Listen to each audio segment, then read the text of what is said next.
तो फ्रेंड्स, आज हम सीखेंगे कि मेजर स्केल क्या होती है और उसे कैसे बजाया जाता है। तो जहाँ तक कि मेजर स्केल नाम का सवाल है, ये वेस्टर्न म्यूजिक में ये शब्द इस्तेमाल किया जाता है। भारतीय पद्धति में हम एक तो सामान्य सरगम बजाते हैं, सारे गा मा पा धा नी सा, और या फिर उसी सरगम को अलग अलग थाट्स में बजाते हैं। तो जैसा कि मैंने पिछले वीडियोस में बताया था कि इंग्लिश या वेस्टर्न कल्चर में इसको सा माना जाता है। तो यहाँ ये सा मतलब सी मानते हैं। अगर यहाँ से हम स्केल बजाएंगे तो सी मेजर की स्केल होगी। जैसा कि मैं बता चुका हूँ आपको, सी मेजर स्केल अब बजा के देखते हैं। तो सी, डी,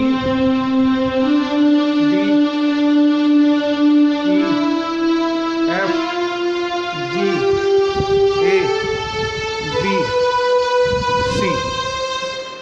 ये सी मेजर स्केल बजी।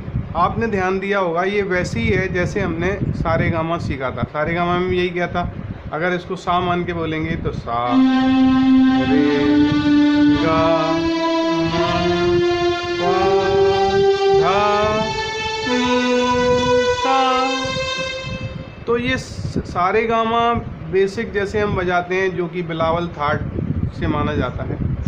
और सी अगर इसको काउंट करके माने और इसको सी यहाँ से होता है, इसी को सा माने, तो दोनों से एक ही स्केल बनती है। तो ये वाली स्केल कहेगी सी मेजर। इसको मैंने आपको हाथ पे भी बताया था कि हाथ पे कैसे करते हैं। तो अगर हाथ से आपको समझना है तो आप इससे समझ सकते हैं। कोई भी मेजर स्केल बजाने के लिए आपको देखिए, ये मेजर स्केल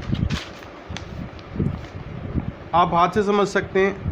ये आपने फिंगर्स हैं, ये first finger, second finger, third, fourth. इसमें ये अलग अलग फ्रेट्स मैंने बताए थे, 1 2 3 4 5 6 7 8 9 10 11 12।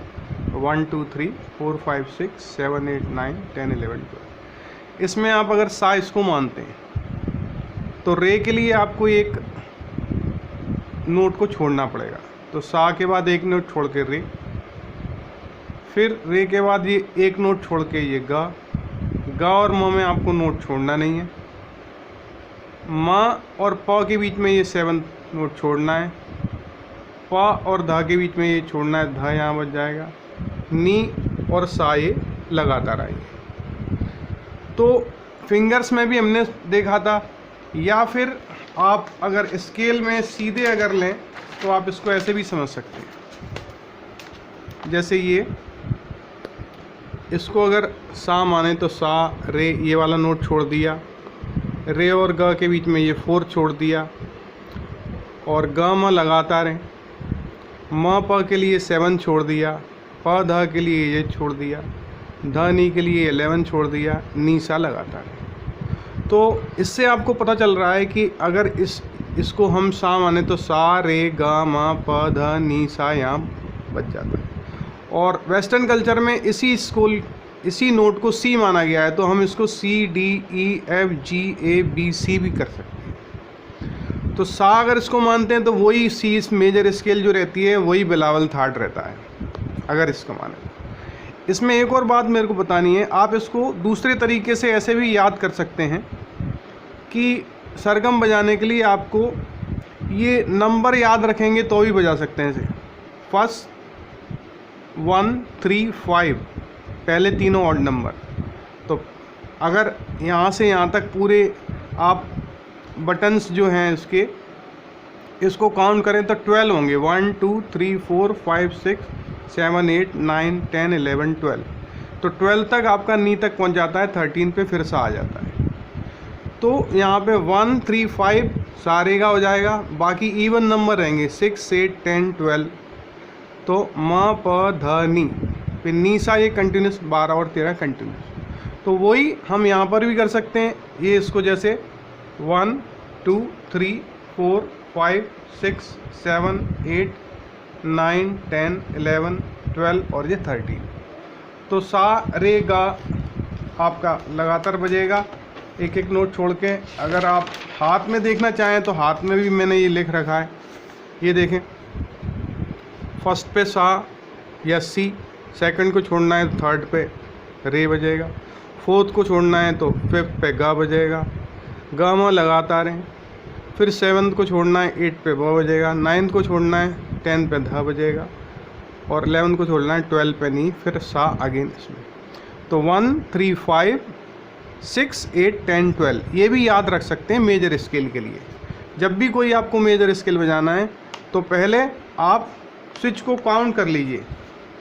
जैसे हम वापस से इस पे आ जाते हैं। अगर यहाँ से आप काउंट कर रहे हैं तो 1 2 3 4 5 6 7 8 9 10 11 12। तो फर्स्ट सा रे गा, फिफ्थ हो गया, ये सिक्स्थ हो गया, ये 8th हो गया, ये 10th, और ये 12th, और ये 13। तो 1 3 5 6 8 10 12 13 ऐसे सारे गामा पा धा नी सा बच जाता है। या सी से बजाएं तो C D E F G A B C. तो सी का मेजर स्केल हो गया ये। तो मेजर स्केल जब भी बजाएंगे आप तो ये ध्यान रखेंगे, आपको फर्स्ट नोट बजाना है, थर्ड बजाना है, फिफ्थ बजाना है, फिर 6 8 10 और 12th और वापस से 13। तो सी मेजर आप यहाँ से बजाएंगे हमेशा, सी मेजर स्केल ये सारे। अब मान लीजिए कोई दूसरा व्यक्ति जो कि यहाँ से गाता है, तो उसके लिए ये अगर सी नोट है तो ये मैंने बताया था सी शार्प होगा। तो सी शार्प मेजर स्केल हो जाएगी। अगर आप यहाँ से सारे गामा बजाते हैं तो ये सी शार्प मेजर स्केल हो जाएगी। जैसे सा रे गा मा पा धा नी सा। पर रूल्स वही रहेगा। रूल्स देखो यहाँ पर भी, यहाँ से काउंट करें तो 1 2 3 4 5 6 7 8 9 10 11 और ये 12 और ये 13। तो सा 1 से 13 पे फिर सा आ जाता है। फिर देखें पहला तीसरा सा रे, पांचवा ग, छठवा म, फिर आठवां प, फिर 10वां ध, फिर 12वां नी और ये सा। म प द नी सा, ये सी शार्प मेजर हो गई।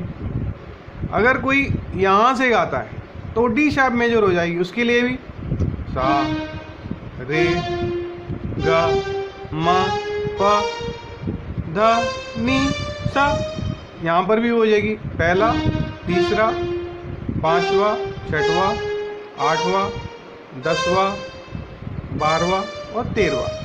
सा ग म प ध नी सा। तो वेस्टर्न में हम नोट चेंज करते जाते हैं, उसके साथ मेजर लगाते जाते हैं। जैसे सी यहाँ बजाएंगे C major, C sharp major, ये डी शार्प मेजर, ये डी के बाद जैसे ये आपका सी डी ई, ई यहाँ से बजाएंगे तो ई मेजर आएगा, यहाँ से बजाएंगे तो एफ मेजर आएगा। तो वेस्टर्न में जब भी ये बजाते हैं तो हम इसको सी मान के उसके रिस्पेक्ट में मेजर बजाते हैं। अगर पीछे चलेंगे तो ये बी आपकी मेजर बजेगी, बी सी। अगर ये सी है तो ये बी होगा, फिर ये ए होगा। अगर यहाँ से बजाएंगे तो ए शार्प मेजर बजेगी। यहाँ से बजाएं देखो ए शार्प मेजर स्केल बजेगी, सा रे गा मा प द नी सा। तो ये भी फर्स्ट थर्ड फिफ्थ फिर सिक्स्थ फिर 8 फिर 10th फिर 12 और ये 13। तो कोई भी मेजर स्केल आप बजाएंगे तो हमेशा यही सीक्वेंस रहेगा, फर्स्ट थर्ड फिफ्थ सिक्स्थ 8 10 12। हिंदुस्तानी पद्धति में कहीं से भी सा मानोगे तो सारे गामा बजाना है, जो कि बिलावल थाट का है। वेस्टर्न कल्चर में इसको सी मान के इसके रिस्पेक्ट में मेजर स्केल चेंज हो जाएगी। बाकी और कोई डिफरेंस नहीं है। सी मेजर बजाने का यही बेहतर, आप कहीं से ही बजा सकते हैं, यहाँ से ही बजा सकते हैं, यहाँ पे भी वही। अब ये कौन सा नोट है, जैसे ये सी है तो ये सी बी ए, तो ये जी शार्प हो गया। यहाँ से जो आप स्केल बजा रहे हैं जी शार्प स्केल बज रही है, जी शार्प मेजर। और वैसे हम सारे गामा पा धा नी सा बजा रहे हैं, इसको सा मान के सारे गामा पा धा नी सा बजा रहे हैं। तो मुझे ऐसा लगता है कि अब आपको ये समझ में आ गया होगा कि मेजर स्केल बजाने के लिए क्या करते हैं। फिर भी एक बार बता दूं, मेजर स्केल जब भी बजाएंगे तो वहाँ जहाँ से आप बजाना शुरू कर रहे हैं वहाँ से काउंट कर लें, 12th नोट पे नहीं आएगा, फर्स्ट, थर्ड, फिफ्थ, सिक्स्थ, 8, 10, 12 ये बजाना है, तो आपकी मेजर स्केल बज जाएगी या सारे गामा बिलावल थाट का बज जाएगा। अब आज के इस वीडियो में इतना ही। नेक्स्ट वीडियो में हम सीखेंगे कि माइनर स्केल कैसे बजाते हैं। Thank you.